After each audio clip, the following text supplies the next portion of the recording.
What's up, interweb? RhyQuinn here, and welcome to the Week 2 GBA Season 4 recap. And as always, of course, I am not alone. I am with Adam from TNA TV. Hello, hello, hello. We're bringing you this week 2 recap, which was just full of shenanigans. Oh We my had lord. we had four battles that had crucial, critical hacks go on. hmm One battle where one mon killed the remainder of somebody's team, and then another battle had a disconnection going on through it. So stay tuned for a very interesting recap gonna happen. This is definitely going to be, yeah, a week to remember, for sure. So, let's get right into it. The first match we're going to look at from this week is going to be the Milwaukee Swordsbuck and their coach Magnitude, aka Steve, against the Winnipeg Aquajets and their coach Hank the Pidgey. Now, the Winnipeg Aquajets picking up a 5-0 victory over the Swordsbucks, a huge victory. And this was the match that Adam just mentioned where 1-1 cleaned up the remainder of the team, that being Mega Pincer. Oh lord. Picked up all 6 kills in this match. 6 kills, 0 deaths. It's wow. Yeah, it was impressive. Very there's a impressive. there's not really much more that you can say about the battle. Yeah. Just the fact that Mega Pincer came in and Mega Pincer killed. Yep. Uh, I think maybe one thing that you could talk about is potentially a quote unquote misplay, or maybe just a not realizing that regular Pincer does have Hypercutter, so hmm it doesn't get intimidated by Landorus. I mean, Steve prepped for it. Steve had an idea of what he wanted to do. I just don't think he really accounted for Hypercutter, which was just the one crucial thing that led to his demise. And Exactly. that's Yeah. that's unfortunate hmm because I see a little bit of warning signs for Steve, because these past 2 weeks he's prepped very well and he's made good plays. He hasn't made any characteristic Steve risky switches or risky over attempts to predict what his opponent's going to do, and yet he's still come away with 2 losses. So I think he's got a little bit of soul searching to do here so that he can come back strong for the remainder of the season. Yeah, I agree. Yeah, there wasn't anything too crazy from Steve in this match. I think he played pretty well in the early stages. He made some solid predictions. He managed to wear down Alan Mola, albeit with a crit. Managed to wear down Alan Mola pretty well. Yeah. Managed to, in fact, take out Alan Mola, which was a big kill on his side. But I think it was something that was unfortunate for Steve was that he didn't realize on a damage calc. If you have Intimidate on Landorus T, it automatically calculates at -1 of what you're calculating. So he calced a +2 Mega Pincer, but it was actually calculating at +1 because he had Intimidate on Landorus Theorem, which it didn't actually get the Intimidate because of Hypercar. So Right. he thought it was like a damage roll, and it was like could have had to been the highest of highest rolls to take out his Lando T, but it was actually just a guaranteed OCO because it was +2. So an unfortunate miscalc on Steve's part, but at the same time, there was nothing he could do about it because Pincer just swept up the rest of his team. Yeah. So misunderstanding, but it didn't really stop anything. For me, like the only I guess misplay. Well, I guess that miscalc led to this misplay. I guess if you want to call it that, is that if he'd have switched out Lando T, he could have brought it in for an Intimidate later on, to get the Mega Pincer down to -1. Well, +1. Well, But then again, like it still would have had to include sacking off multiple mons in order to get him down to a point where, and he could just switch out Mega Pincer again anyway. So I think well, Hank had the match once he set up the SD with Mega Pincer really.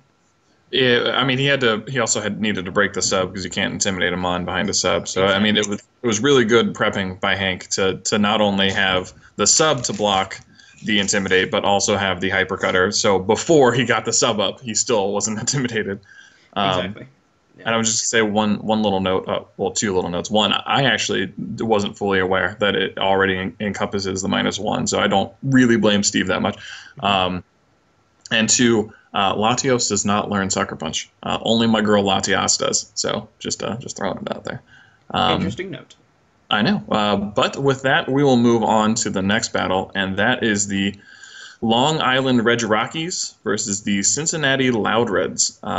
We have the Loud Reds pulling off a 2-0 victory in this, and really a battle that also had some really crucial hacks going on. We had poor Gliscor, who has yet this season to get its toxic off for toxic heal.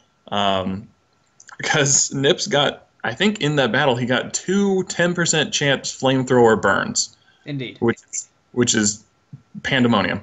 But what it really came down to was that Nips, I don't think, really thought too much about the long game, and by letting his Blaziken die, he had nothing, absolutely zero things to stop Weevil, and Weevil just kind of cleaned up the remainder of the Nips team with the aid of that crit on Roserade. But yeah. And especially because the Blaziken had Vacuum Wave, for those of you that didn't know. Blaziken had the Vacuum Wave, and it could have easily OHKO'd that Weavile, but it was such a problem since he did let it go. And that crit Ice Shard, killing the Roserade at the end, it might not have mattered. I think it was a roll, but I think it was a low roll. So the crit just kind of ensured it was a guaranteed kill. So we'll never know if it would have killed or not. But it just kind of sealed the deal for Malvone there. Malvone picking up two 2-0 victories in a row. So consistent on Malvone's part. He's looking pretty decent at the start of the season, bearing in mind that no one gave him much of a chance going into it, and saying, his draft was poor and all that stuff. He's actually doing pretty well so far, I'd say. That's definitely agreed. I mean, I was one of the people who may have been a little harsh on his draft because of the fact that his team didn't really allow for very much, diverse sets, but he's using the standard with a little bit of variation very well. And the damage calc, I think it was a roughly about like a 37% chance if he was Jolly, but I don't know if he was Jolly or Adamant for that battle. Because if he was Adamant, it would have raised it to be probably about 50 or so percent chance to knock out that Roserade. But I don't know if I actually saw him over on side. But yeah, I mean, for me, it was just the fact that I don't think Nips thought overly long about the long game, the ending turns, and just let some things that were very crucial to keeping his mons in check go too early. So yeah, exactly. And one thing as well is he went to go set up an agility on his Mega Altaria when he still had Weavile with Ice Shard left. So he didn't really think it through that much. Altaria was down on very low HP, so an Ice Shard was easily going to take it out. But he still went for the agility, not really thinking about the late game, as you said. Yep. But if he can work on that, think of longer term, he'd definitely be in good spot. He's still playing very well, but as you said, there's just a few things that he needs to work on moving forward. Right.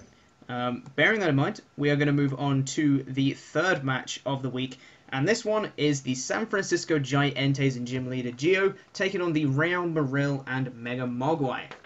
Now, this is the second 5-0 of the week, this time in favor of the Real Marill. And this was a bit of a weather war in this one. As I said last week, this was a bit of a weather war. Where the Real Marill picking up the 5-0 victory, Victini picking up 4 kills in this match, and I think it was well played on both sides.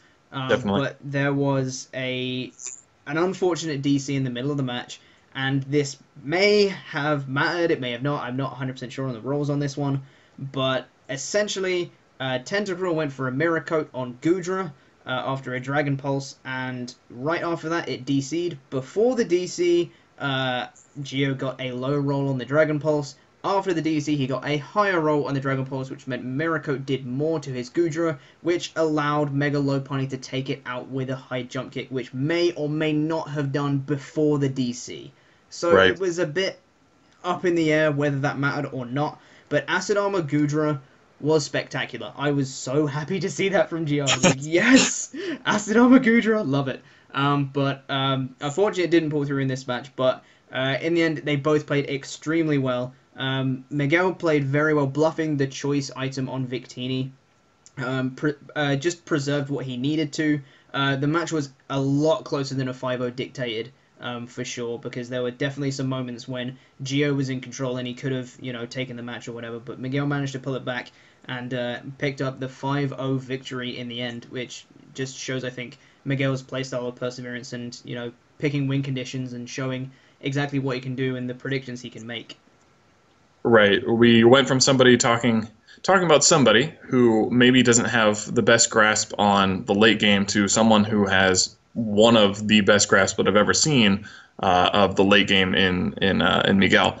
And I really think that expert belt in these kind of plays or these kind of leagues are really one of the best items possible because you get to see somebody like Miguel use expert belt to just exactly what it needs to be, and that's bluffing a scarf, or if you hit something super effectively, you can bluff the specs. It's a really versatile move item.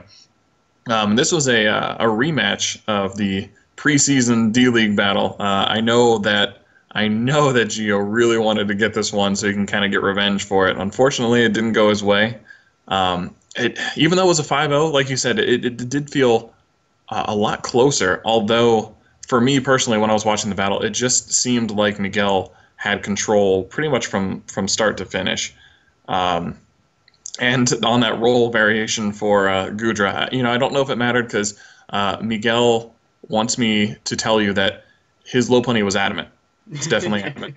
So, um, but yeah, it was a great battle to watch. The weather war was always fun. I really enjoyed the Mesprit set that Geo brought. It was actually very useful. Mesprit gets a lot of coverage moves, and so throwing a scarf on that and making it kind of bulky is a great idea. I'd like to see that come through in later weeks. That's all I really have for this battle. For sure, yeah. I completely agree that Mesprit set was really great. I think Gio has prepped very well in his 2 games to start with. It's just unfortunate that the results haven't pulled through, but in a matter of time, I think it is until Gio gets his wins eventually. I agree. But with that, we will move on to the next, which is Crimson Seabad and the Detroit Steelwings versus Cooper and the Utah Jasmine. This was definitely a battle to watch, and I have a lot to say about this battle, uh, because I love Cooper, I really do. But this didn't seem like a very Cooper battle to me. If you go watch his video, well, one, he brought E-Speed Lucario against a team that has 2 Ghosts. That doesn't seem like a very Cooper planning process. Again, I don't really know if maybe the E-Speed gets the kill on Mega Beedrill where the Bullet Punch doesn't. Maybe that's something that I missed there. But it just kind of seemed like almost a lack of preparation. Then you have Shadow Ball Blissey, which is it's cute and it's smart for when you get trapped by Gothitelle, but why not just run something like Shed Shell so you're not trapped? I mean, Blissey doesn't really need leftovers. It's got a gratuitous amount of HP and has soft boiled. And last but not least, the one of the most quintessential not very Cooper plays that I saw in that battle was I think it was Starmie versus Sableye. It got knocked off, and he went for a Scald, and he could have recovered stalled the Sableye and try and get a burn and then whittle him down that way. That's a very Cooper play to do that, but instead he just resolved to letting a Starmie die, which seemed so strange to come from Cooper. Um, in the end, it kind of came down to the crucial, again, hacks the repeat thing of this week. The crucial 10% T-Bolt para on the Mega Charizard X, which really, in all honesty, would have swept through the remainder of Crimson's team. But Crimson pulls it out with a 1-0. He kept himself in it, and he deserves the win. Yeah, what are your thoughts? I pretty much 100% agree on this one. It could have been under preparation on Cooper's part. It could have even been like maybe underestimated Crimson a little bit, and just kind of went with whatever. It doesn't sound like Cooper to me. I don't think that's what he did, but it could be that. I'm not sure. There were some good plays on both sides here. There's definitely some improvement from Crimson this week. Some of the sets definitely could have worked, like counter Clefable. Yes. Definitely could have put in work for him. And I didn't actually get the time to watch Crimson's side, so I'm not sure, but there was an Iron Head flinch on Aggron. I don't know if he was going for counter that turn, but that would have taken out Aggron. I'm not sure if he was going for counter or not. If he was going for counter, that would have taken out Aggron, and that would have changed the match. But he did get flinched. And there was an unfortunate turn where he went for counter, but he didn't actually go for an attacking move. Yeah. But that would definitely is something that could have put in a lot of work against Cooper's team. So props to Crimson for bringing that. Yeah, that paralysis on Mega Charizard X really just off a Thunderbolt from Jolteon really just stopped the essentially inevitable sweep that was coming. Right. But as you said, it was I. I want to say it was Crimson playing well that won in the match, but I don't think it was. I think it was Cooper not playing like Cooper that Yeah. won Crimson the match. In this case, not taking anything away from Crimson, he played well, but against Cooper, playing well isn't really good enough to warrant a win. And in this case, I think it was Cooper's lack of plays that made Crimson win this match. Not trying to sound harsh here, but that's just my opinion. But I'll give him this. Cooper has been on a tear since losing week 1 in season 3. He's been on a winning streak where nobody has gotten him to less than 3-0, I believe. Mm-hmm. So this is the first loss he's had since then. So that's a very significant thing to take away from that you were able to compete and hang with him and beat him. So that's always a plus. That's pretty crazy. And props to Crimson for ending that streak. With that said, that's the 4th match. We're going to move on to the 5th match from this week, and that is the Pittsburgh Piratas and their coach Old Man Tup against New Orleans Pelipers and their coach John, aka Pokemon. Now, this match, Old Man Tup, Pittsburgh Piratas pick up a 1-0 victory over the New Orleans Pelipers. John losing 2 weeks in a row. Oh my goodness. This was a 1-0, but this match, oh my lord. Okay, so I think, first off I want to say that Tup played very well. However, he did play very safely, I think, through the match, which allowed John to just get the upper hand with a few predictions. And it came down to the end. John played very well and preserved very well, and he should have won. He had the plan with his Crocodile to win, but a crit on the Crocodile on an outrage from Salamence allowed Salamence to pick up the sweep at the end, which was so unfortunate on John's part, especially as he'd already taken a crit earlier on in the match too, which was fairly important. But it's so unfortunate for John to lose 2 weeks in a row like this. But yeah, the crit was so unfortunate. But I want to say props to Tup for bringing something like Magma Storm Heatran to trap Mega Venusaur. I thought that was inspired. That was really cool. Definitely. Very good to see that. And John, as I said, played very well. It was just unfortunate. Again, hacks, the theme of the week, coming through to bite him and allowing Tup to pick up the win this week. Yeah, well, I'll say something. It was really important, actually, that he got that Focus Blast crit on Empoleon, because Empoleon would have broken the sub with a Scald, and then it would have been a dead Mega Alakazam because of that Pursuit Drafting Crocodile that we saw come out a little bit later in the battle, which was fairly important. As you said, the Magma Storm Heatran, that was just great. That was awesome to see. It was one thing. It was really risky, to be honest, because Mega Venusaur actually does learn Earthquake. So it was really ballsy on his part to do that, but it paid off in spades for him. And I'll say one thing, that although the crit with the Salamence really mattered in the end, but you got to give kudos to Tup for saving the one thing that had him the potential chance to win the battle, and his prayer was answered. He got that crit, and he went on to win 1-0, and he had the foresight to say, okay, if I'm going to win this, it's going to be Salamence, so I better save him for last, and it worked out for him. It was actually very good on his part to persevere exactly what he needed to, identifying his, I guess, potential win conditions. So yeah, again, as I said, very well played on Tup's part. So yeah, I think that's about all I have to say. I was just going to add one last thing. Is you mentioned Tup making some safe plays, and I feel like John made a bunch of really overly conservative plays at the beginning, especially when he could bring in Mega Venusaur on both Hitmontop and Azumarill. He didn't take enough advantage of being able to know that he was going to force a switch. Maybe that's something later on that he can start doing a little bit more. But the safe plays, obviously, they tend to work out from time to time. But there was, I think, a couple of plays where he could have taken a little bit more advantage of the fact that he had Tup on his back heels. So that's one thing. But That's true.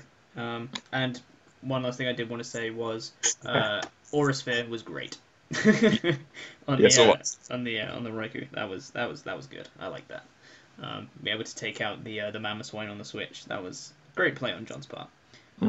Anyway, We will move on to the last battle of the week, and that is Dan with the St. Louis Rampardos versus Shady of the New York Yankees. And this was a very narrow and very hacksy 1-0 win for Dan. I'm not going to talk about all the hacks. I'm going to talk about one particular piece of hacks that was very crucial, and you probably all know what this is, and that is the crit fiery dance on Conkelder. Now, I'm not overly upset about it because Shady should have switched out. He knew that it was a Scarf Volcarona, and you have a specially defensive melodic in the back. There's zero things that a Volcarona can do to a specially defensive melodic, especially at Scarf. Yes, obviously the crit mattered, but if that would have been a crit on your melodic when you switch it in, it wouldn't have mattered at all. Because Conkelder was his key to victory. It was what was going to break down Dan's disgusting duo of a wall core with the foresight, which I give him mad props for bringing foresight. I didn't even think about that, and when I saw that, I was like, oh my god, that's perfect. That is absolutely perfect. However, I will say, please, Shady, do not bring Facade ever again. Conkelder has great coverage in Ice Punch or Knockoff if you want to use those, but Facade is just it doesn't help you at all. And I have, I guess, one last thing. I like the novelty of a Choice Scarf Volcarona for that instant speed boost, and then potentially you get the special attack boost from Fiery Dance. However, a Choice Scarf does 1.5 times the speed boost. A Choice Specs does 1.5 times the special attack boost, and an Assault Vest does 1.5 times the special defense boost. A Quiver Dance does all of that in one turn and allows you to change up your moves. And I know that you don't want to run that every time, and I may have had a very different perspective on Choice Scarf if it had gotten the surprise kill with Bug Buzz on itself, maybe. But I want it. It's just one of the best setup sweepers in the entirety of the game because it has that move, and just to not take advantage of it makes me sad sometimes. But there you go. yeah, I don't have too much to add on top of that, but you said you're not going to go into all the hacks that happened. I'm going to go ahead and do that because I actually have a tally of all the hacks that happened in this match because it was absolutely ridiculous. I started keeping a tally. On Shady's side, he got 2 Scald Burns out of like an attempted, I think it was around 5, which is pretty standard. It's a 30% chance, so that's fair. He also had 1 crit, which was on Mega Sableye with his Psych Up Milotic, and again, props to Shady for bringing Psych Up Milotic, because that was awesome against the Carmine Mega Sableye. That was fantastic. And then on Dan's side, he had 1 special defense drop from a Shadow Ball. He had 3 crits, one of which was the Fiery Dance crit on Conk. 2 of the other 2, not as important, but still, crits. And then he had a freeze on Superior, and then the following turn Superior didn't thaw out, which was just so unfortunate, and it was just, all of it added up, just added to, frustration on, not just on Shady's part, but I think the viewer's part. Everyone was just like, are you serious? What is this?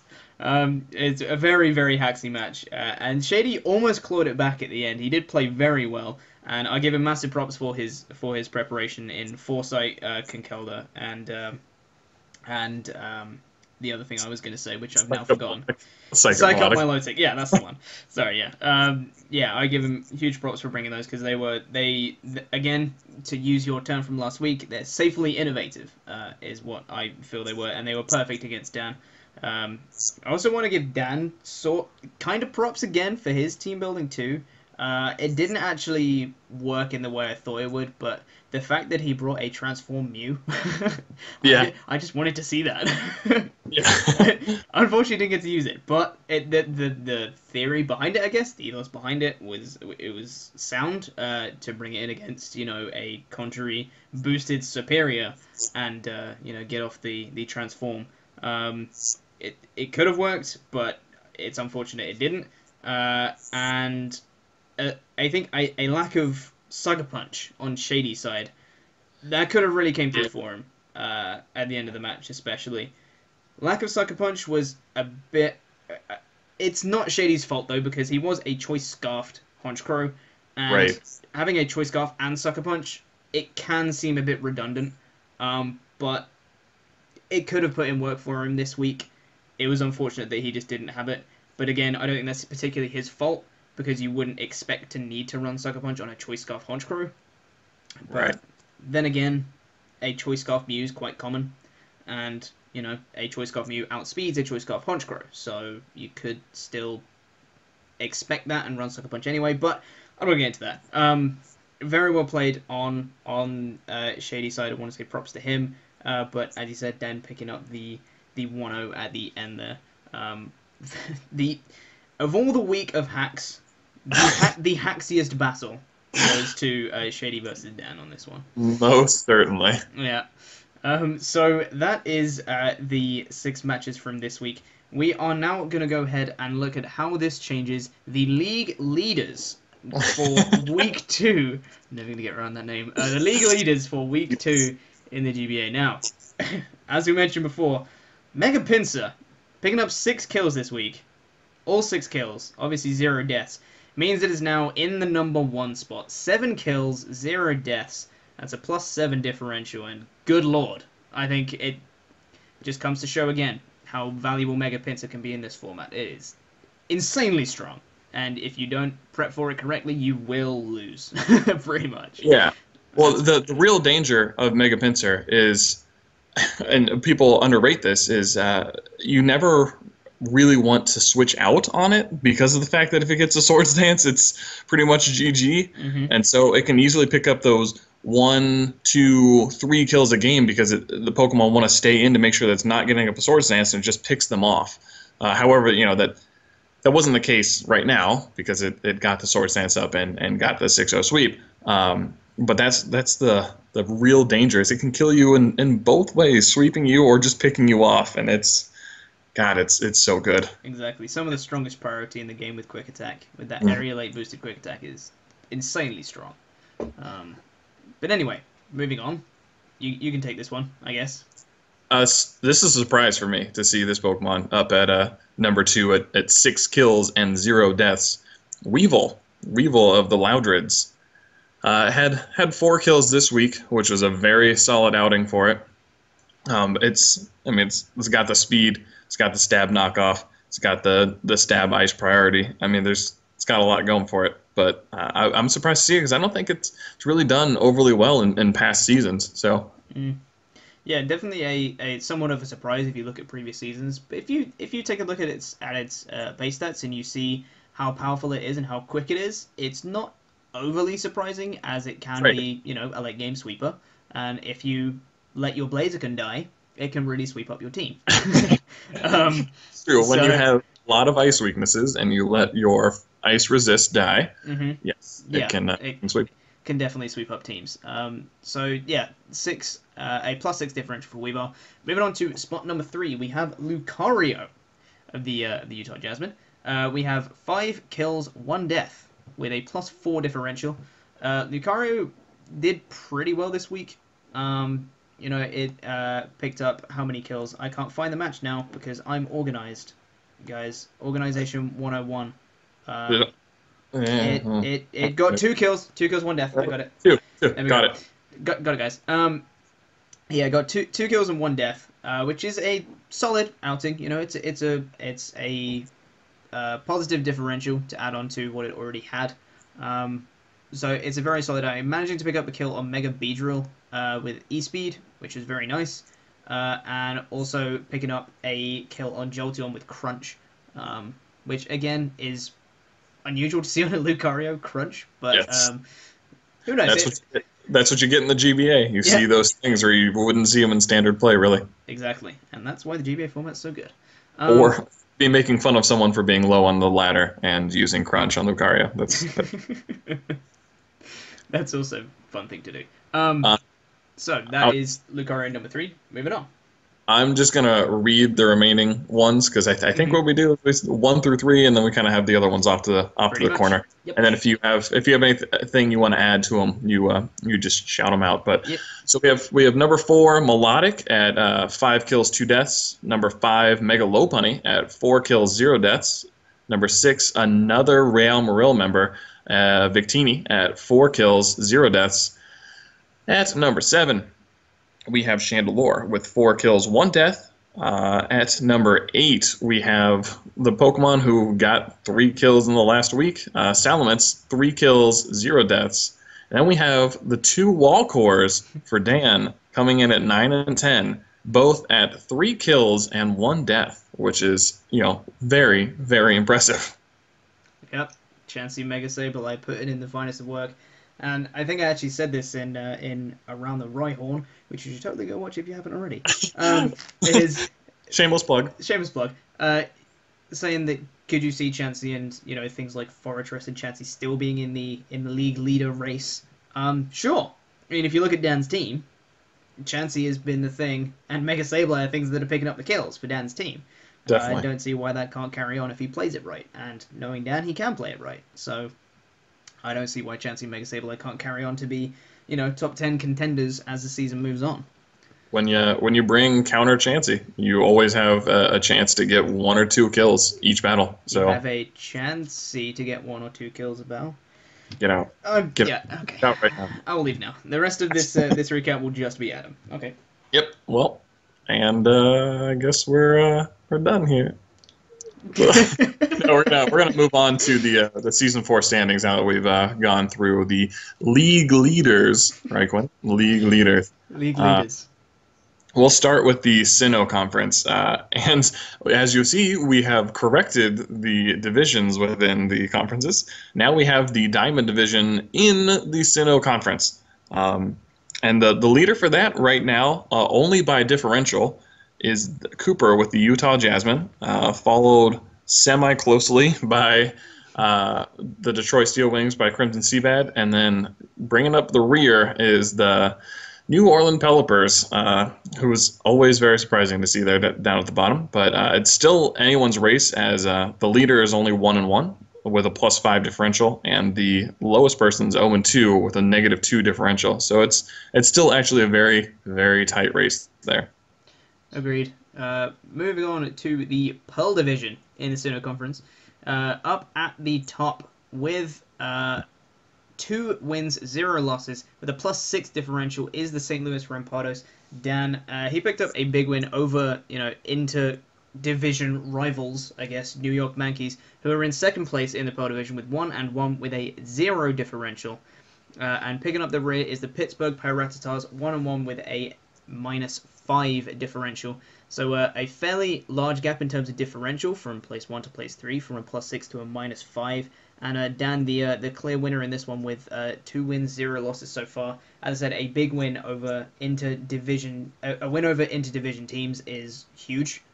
Really separates you out from the pack. And as you said last week, if one of these guys picks up a win, they're going to be, really at the front of the pack. And that was the St. Louis Rampados this week. It's true. We will move on to the Ruby Division in the Hoenn Conference. Leading that, we have Hank with the Winnipeg Aquajets at 2-0 with a +8 differential. Following him is the Cincinnati Loudreds, also at 2-0, but only a +4 differential. Then, unfortunately, in the rear is Nips with the Long Island Red Rockies at 0-2, the -6 differential. This is one of those very competitive as far as the record goes for 2-0. Having 2-0 teams in this division is pretty impressive, and both of them having pretty close differentials there. It'll be very interesting when they get to battle each other, which I think is week potential 6. I don't really know, but that comes up, and that'll be very interesting to watch. Indeed. moving across to the Sapphire Division in the Hoenn Conference, we have the clear leaders in this division is the Real Madrid, 2 wins, 0 losses with a +8 differential as well, the same as the Winnipeg Aquajets over in the Ruby Division. And then next we have 2 0-2 teams.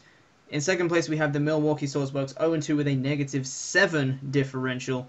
And then picking up the rear we have the San Francisco Giants 0-2 with a -8 differential. Now, obviously, you can see McGill and the Real Madrid far and away the leaders in this one. A huge differential gap of 15 between him and second place, and having 2 wins, 0 losses, and second place having 0 wins, 2 losses. Really puts Miguel in great standing going forward in the season, looking like a real Sapphire Division #1 contender. English words, things. I know what I mean in my head, guys. I'm sorry. I was going to say, actually, an interesting note. I'm just going to try and save you from your blunder there. Interesting note. If you look at the divisions, they're actually inverse mirrors of each other. You have 2 1-1 teams and an 0-2 team in the diamond, and you have a 2-0 and 2 1-1 teams in the pearl. And you have 2 2-0, 1 0-2 in ruby, and 2 0-2, 1 2-0 team in sapphire. There you go. Fun fact of the day, guys. There you go. Now we got in the conference breakdown. We are going to look ahead to next week in the GBA week number 3. And now we're going to have some great matches this coming week for sure. Oh, yes. The Cincinnati Loudreds play the Detroit Steelwings. That's Molvone against Crimson. Crimson looking to carry on his momentum. I'll eventually get there, you know. Words. I'm gonna learn English eventually. Molvone and Crimson both looking to carry on their momentum from week 2, and we're actually gonna do predictions this week because I remembered this time. Yeah. So, who do you have for this week, Adam? Man, I have to go with the Cincinnati Loudreds. I have no basis for that. But at the moment, my heart tells me the Cincinnati Loudreds. I think I'm going to agree with you on this one. I think the Loudreds might have this match. Malvone's been impressing me with how he's been playing so far. I think he can take it in week 3. We'll see. We'll see. The next battle, which will be the battle of the 0-2s. Someone has to go 0-3. Someone has to go 0-3. But I mean, they're not both going to go 0-3. But someone is going to go 0-3. I'm just emphasizing that. It is the Long Island Red Rockies versus the New Orleans Pelipers. And God, just someone's going to go 0-3. I don't know if I said that. But someone is going to go 0-3. And I don't want to be that team. Who do you have for winning this one? Oh, this is going to be a close one, but I think the team that is going to go 0-3 is going to be the Long Island Reggie Rockies. I think John might take this week. I think it might be John's week. He did play extremely well week 2, and it was unfortunate, hacks that cost him potentially. I think if things go his way, if he doesn't get hacked again this week, he should, I think, be able to pick up the victory over Nips this week. So I have to agree with you. I think that the Pelipers will get the win here if they play well enough. And one of the reasons for that is they have 2 dark types, which match up extremely well against the, I think, 3 psychic types that the Red Rockies have. And they also have a couple answers for some of the major threats that the Reggie Rockies bring, such as Sylveon from Mega Altaria, and things like that. So I think they just match up top to bottom too well against the Red Rockies for them to potentially overcome that, in my opinion. Yeah, that's extremely fair. Moving on to the third match in week number 3, we have the Winnipeg Aquajets versus the Utah Jasmine. We have Hank the Pidgey against Cooper. Oh, Lord, I'm looking forward to this match. This is going to be a good one. This is going to be a great one. If Cooper plays like Cooper in week 3, Cooper does, then this is going to be an absolutely fantastic match, as Hank is undefeated so far, been playing extremely well in both his matches, and we know how well Cooper can play. So if both of them bring their A game, this is going to be a match to watch for sure, and I am so excited for it. Who do you have in this match, Adam? Yeah, this is difficult. Like you said, this has got to be the marquee match of week 3. It's relentless offense against stalwart defense. And, man, I think if Cooper comes to play like Cooper normally does, I think he wins. But recently, Cooper's been bringing a little bit more offense than I'm used to. So my heart tells me that Hank is going to pull a narrow win in this battle. That's what my heart tells me. Hank going to win a little bit, like maybe 1-0. Nice. Ugh. I can't decide. I really can't decide. See, I wanna say Hank because Hank's my friend. I have no other reason to say I can't choose one over the other in this one. I'm just gonna say Winnipeg Jets because Hank the pitch is my friend. I don't know, guys. I'm professional, honestly. It's really a toss up. Like I said, it really is. Really good defensive player against a really good offensive player, and who comes out between that, I'm not really sure. Exactly. I have no idea. So I can't really pick one. So I'm just gonna say Winnipeg Jets because why not? So for the next battle, we have the Milwaukee Sawsbucks, led by Steve, trying to get their first win against Shady Penguin and the New York Yankees, who are coming off probably going to be very angry from week 2 and going to look to stomp on somebody. It's an interesting matchup because you have Mega Scizor against Landorus T, and that's always a difficult matchup for Mega Scizor because of the Intimidate. However, I think I don't know. I'm not even going to ask you what your prediction is. I'm just going to move right into my own. Steve has been preparing extremely well for his battles, but just hasn't been able to break through. Is this the week that he does it? Against the relentless offense that Shady can bring with his physical mons between like Garchomp and Conkeldurr and Mega Scizor and all that good stuff, I think that he breaks through the Intimidate core that that Steve can bring, and I'm predicting Shady for this one. Yeah, I think I'm gonna have to agree with you on this one. I don't know. I think Shady on this one. He's been really creative with his, been safely innovative with his team so far, and I think he could really potentially bring something that could really throw Steve off. I'm gonna go with Shady on this one. He's been really impressing me in the first couple of weeks, and I think he might continue his good plays into week number 3, and he can take this match.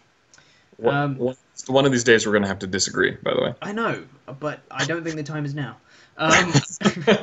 Moving on to the penultimate match, and yes, I said penultimate again. I hate that word. Deal with it, Adam. We have Miguel the Real Maril taking on Old Man Tup and the Pittsburgh Piratas, and this isn't just a match they have here, they also have a wager. If you guys haven't heard, if Tup loses this match, he has to drink gazpacho and wear a beanie and upload the video to YouTube. And if Miguel loses, he has to drink coffee while wearing an eye patch and upload the video to YouTube. So, big stakes in this week. We're not just talking, a GBA match here. We have gazpacho versus coffee on the line. And that is big. That is big. But in all seriousness, though, we have, as I said, Miguel versus Tup. This is going to be a very, very interesting match, as I feel like Tup has a very good matchup against Miguel, although there isn't really much that matches up well against Victini, but still, I think Tup could potentially bring some interesting stuff to this match that will put him in good stead against Miguel. I just don't know who's going to win this one, honestly. Who do you have? Well, there is one thing that matches up extremely well against Victini, and that would be a Heatran, which Tup does have. I think that top to bottom, Tup has some things that are going to give Miguel trouble, but I think Miguel's speedy offense that he has going on, and what I've grown to actually love as a wall core that he has, I have to give it to Miguel and the Real Moril. Just narrowly, I think this one's also going to be a pretty narrow battle. I think it's going to be maybe a 2-0 for Miguel, but that's just how I feel. My heart. Yep, that's very fair. And for me, I could see Miguel taking this game. I feel like he can definitely carry on his momentum that he's had so far. He's obviously been playing very well. We know he's an amazing battler. And aside from Heatran, which I don't actually think deals with Victini as well as you think it does, What? because I think if I remember this right, a banded Bolt Strike can 2-hit KO Heatran anyway. Um, so if he gets his predictions right, then it's not really a switch in. So it does match up well, but again, it would rely on predictions and things. But we're getting too in detail in theory mining right now. Yeah. I do think that Miguel will continue his momentum. As I said, he's a very very skilled battler. So yeah, I could see Miguel picking up the win in week number 3 as well, and Gaspacho will reign supreme. And now for the ultimate battle of week 3. Not the penultimate, the ultimate. It is the San Francisco Giants versus the St. Louis Rampardos. This will be an interesting one because you have Dan, who's coming off another victory and just gaining and gaining and gaining that momentum against the Giants, who have been in each battle that they've lost. And they've prepared very well, but unfortunately the results really haven't come for them. And not only just losses, but they've had bad losses as far as differential goes. I am actually going to go out on a limb here, and I'm going to say that I think the Giants can pull off the victory here. They're going to get a surprise victory. They're going to have one crazy thing that catches Dan a little bit off guard and deals with that disgusting duo of a wall core. And then they break through from there. That's my prediction. See, I'm almost a little bit mad now because you stole my prediction again. So we're gonna end up agreeing, even though yours is off the cuff. Mine is also off the cuff. I have the Giants to win this one. Gio's team preparation has been outstanding so far, and I think he can definitely prepare something that, as you said, will catch Dan off guard. And he can definitely bring something that can break that wall core and wear Dan down. And I can see Gio picking up his first win in this week, which is a pretty crazy prediction considering Gio's 0-2, Dan is 2-0, and both of us predicted the underdog to win this one. But I can definitely see it happening. It's a bold prediction for sure. Bold predictions for sure, yeah. Anyway, I think that is going to wrap up everything from this week's recap. Thank you very much for watching, and stay tuned on the GBA channel, as tomorrow we should have the top plays of the week from Danza. We should have the power rankings going up on Friday, and episode 2 of Around the Rhyhorn coming on Saturday. So stay tuned for all of those videos, and then we're back on Sunday for the week 3 matches that we just mentioned, which will be on the GBA Coaches channels, which you can find in the description, along with links for my channel and Adam's links and stuff. So go click them if you're feeling awesome. Thank you very much for listening / watching, and we'll see you guys next week for the week 3 recap. So see you guys then. Bye bye. I've been Adam. He's been RhyQuinn. No, I messed up the outro. I've been RhyQuinn, he's been Adam, and you've been awesome. Bye bye. Nailed it. Nailed it.